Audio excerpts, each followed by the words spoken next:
Hello, and welcome to Has This Changed Anything?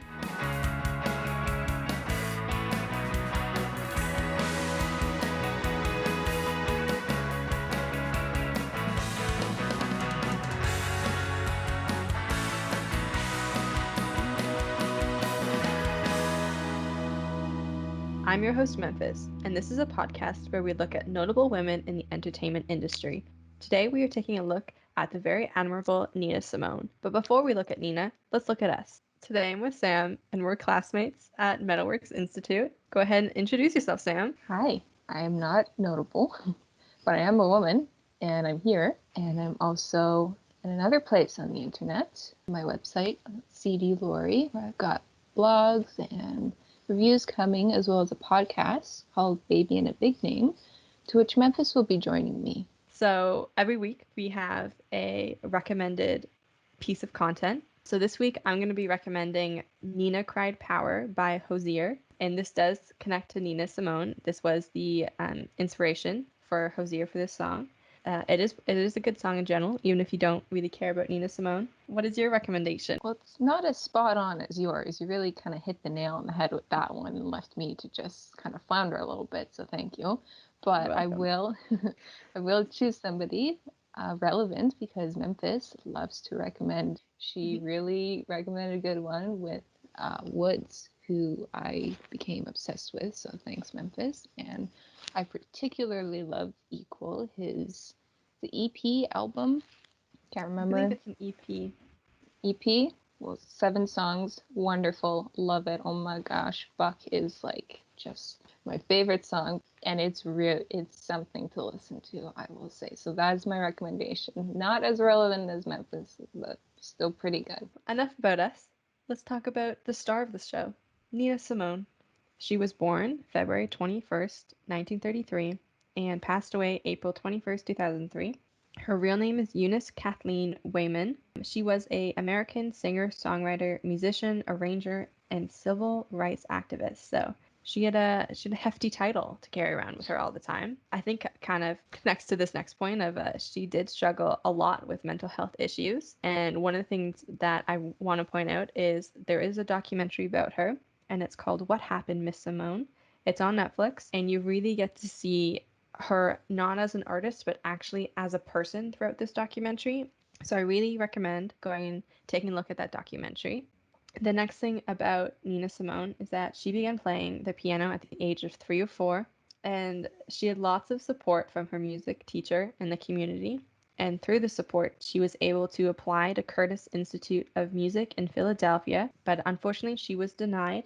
Moving on from Curtis Institute, in 1954, she began playing at the Midtown Bar and Grill in Atlantic City, and she was told that she would have to sing as well as play jazz standards and hits of the day. At this point, she'd only really been trained in classical, so she had no experience as a vocalist, and she faked it well enough to get the job, and she adopted the name Nina Simone. Within a few years, Simone was a headliner at nightclubs all along the East Coast, and by 1957, she came to the attention of a man named Sid Nathan, and he's the owner of the influential blues and country label King Records.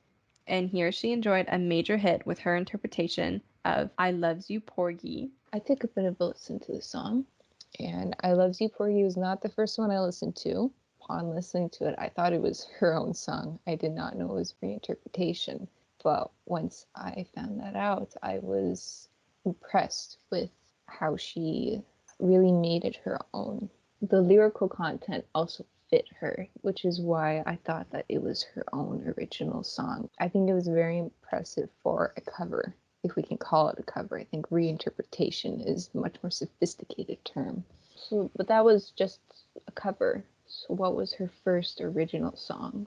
Well, before we get there, we gotta know a little bit more. So, still in 1957, Simone is still at King Records, but unfortunately, Simone did not see eye to eye with Sid Nathan about business details, particularly about royalties. And this doesn't surprise me after, reading a bit more about Nina Simone. And there's even a couple accounts of where she would actually pull a gun out on it, like executives. She just had a lot of opinions, and that's okay. Oh, yeah, Pulling that's a what you gun on call her. someone, not okay. That's not an opinion. That's she's not a pushover. But moving on to 1959, she had left King Records, surprisingly, and signed a new deal with Colpix Records. So she stayed there for a while till 1964, where she left to sign a deal with Philips. And this is where she started to begin addressing social justice in her music and penning songs such as Mississippi Goddam, For Women, Young, Gifted, and Black. Through the song Mississippi Goddam, she actually addressed racial inequality publicly, and this was a really big deal. This was the first time not only a person of color, but a woman of color showing that she was not afraid to speak up. I feel like that song was absolutely just a show of catharsis.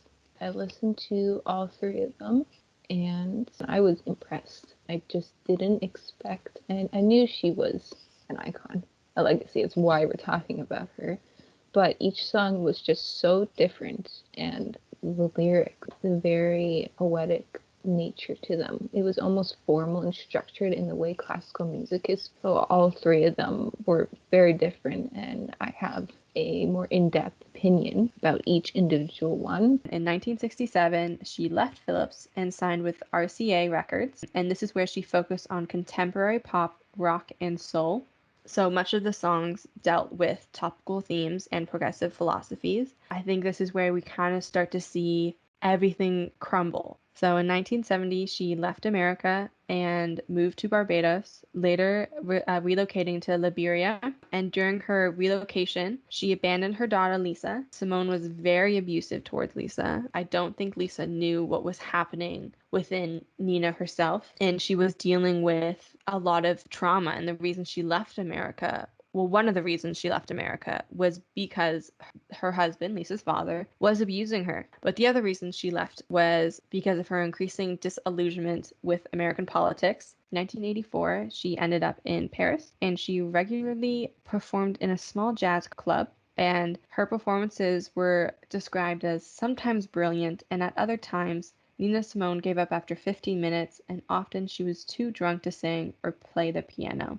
And in 1988, we finally get some answers when she moves to the Netherlands.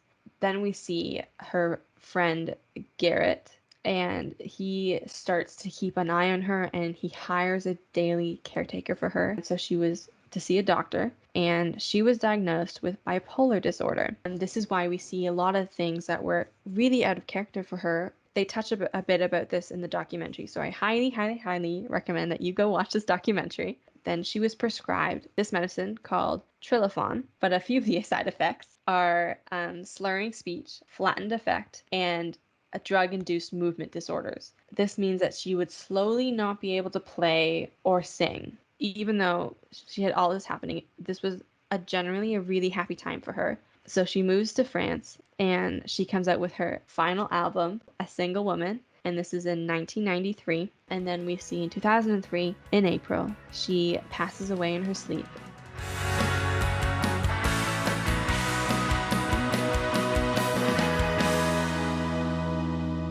Has this changed anything? So, has the career of Nina Simone changed anything within the industry? Has it impacted women? What are your thoughts? I mean, absolutely yes. That's I feel like that's almost a no-brainer. There's really no question that she had an impact on both society in general and the music industry. I saw a quote saying that she was the voice of the civil rights movement. And I think that's quite the statement to say that someone is the voice of a societal movement. And she used her voice wisely in the way she shared it with others. And while some parts of her may be controversial, she was absolutely an icon. She has inspired people on many levels.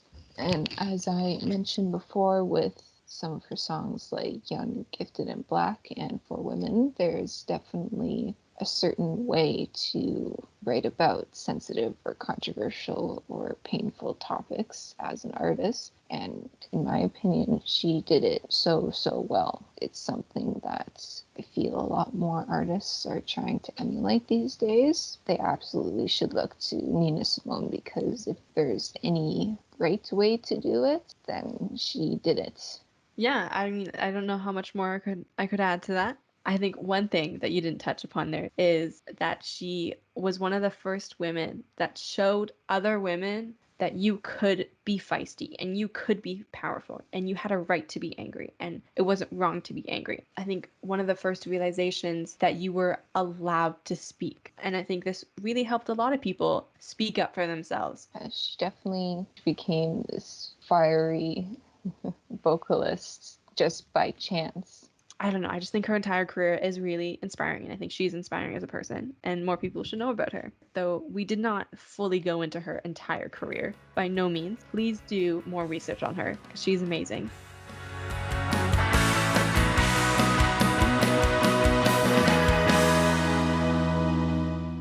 So let's wrap up there. That's all for this episode of Has This Changed Anything?